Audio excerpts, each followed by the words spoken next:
Comme toujours, je vais vous parler de piscine et cette fois ce sera sur les problèmes les plus fréquents qui peuvent entraîner des désagréments voire même des fermetures très coûteuses. Le plus souvent, une piscine verte, floue et blanchâtre est vue comme un désagrément qu'on ne peut rattraper et que la seule et unique solution est de vider le bassin. Détrempez-vous, la solution existe et nécessite peut-être un temps long mais pas toujours. Cela est dû le plus souvent à une mauvaise filtration.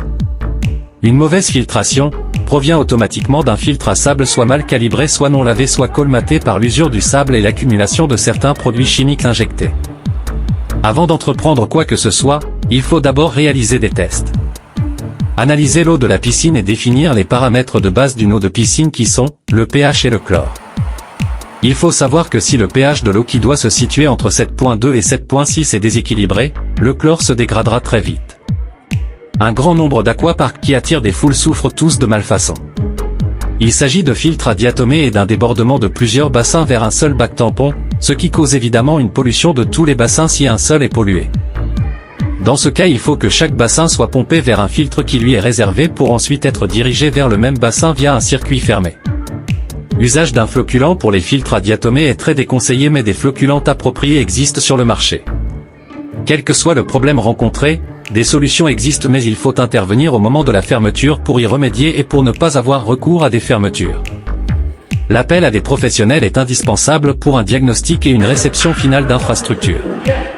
Attention, ne signez jamais de réception de travail fait avant d'avoir vérifié son authenticité par un professionnel. Momo au 0550 80 08 18 ou mabay582@gmail.com. Pour avoir une piscine saine, claire et bénéfique pour tous, il faut veiller à son traitement quotidien et avec des produits adéquats. Comme déjà signalé, le traitement des piscines n'est pas le même pour toutes. Il faut se baser sur la source de l'eau, calcaire et sel, la température et l'environnement, à prendre en compte aussi une piscine couverte et non couverte. Beaucoup de possesseurs et d'exploitants de piscines ignorent délibérément des anomalies, tant que les caisses se remplissent. On ne ressent presque rien quand les infrastructures sont neuves.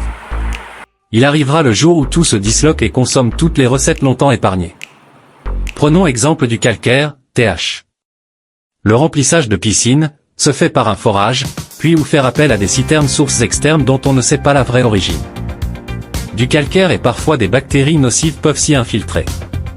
Le calcaire s'accumule et réduit les débits d'eau et surtout quand il y a chaleur, d'où une surpression qui peut entraîner des fissures ou éclatements d'équipements. Cela entraîne aussi le colmatage des filtres à sable et la rugosité des parois ou autres.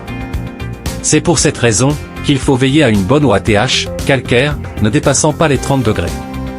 À partir du moment où l'on remplit là où les piscines à partir de forage, pourquoi ne pas investir dans une station de décalcarisation voire même de désalinisation?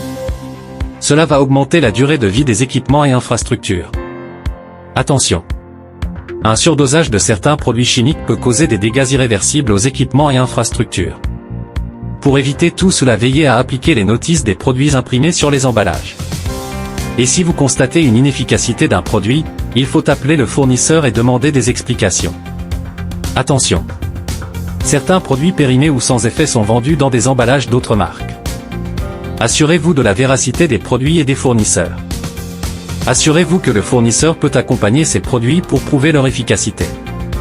Une piscine est une source de bonheur, de détente et de vacances, mais à ne pas oublier que c'est aussi une source de maladie si cette piscine n'est pas traitée convenablement. Les piscines externes, familiales ou autres ne s'ouvrent que pendant l'été. Mais les piscines couvertes, chauffées sont pour toute l'année, d'où un traitement plus approprié. Momo l'expert en piscine est toujours présent pour vous assister et trouver des solutions à tous vos problèmes. Momo 0550 80 08 18 mabay582@gmail.com. Les produits chimiques pour le traitement des piscines à avoir chez soi sont le chlore choc pastille de 20 grammes qui est un chlore rapide et très efficace. Le chlore multifonction action 5 et 10, galet de 250 grammes qui est un chlore long. Additionné au chlore choc, le chlore multifonction stabilisera le taux de chlore pendant une longue durée. Le flocculant qui est à base de sulfate d'alumine aide les matières en suspension contenues dans l'eau à se précipiter au fond du bassin pour être facilement aspirées. L'anti-algue à base de sulfate de cuivre est à injecter quand une piscine est bonne, claire et limpide. Cela empêchera toute tentative de formation d'algues et cristallisera une eau de piscine. Le pH- est une solution acide qui rabaissera un pH élevé, basique. Il existe sous différentes formes liquides ou solides. Le pH+ est une solution alcaline qui rehaussera le taux du pH, acide. Pour rappel, le pH est un support radical pour le chlore. Si le pH va mal, le chlore aussi va mal. À bon entendeur, salut.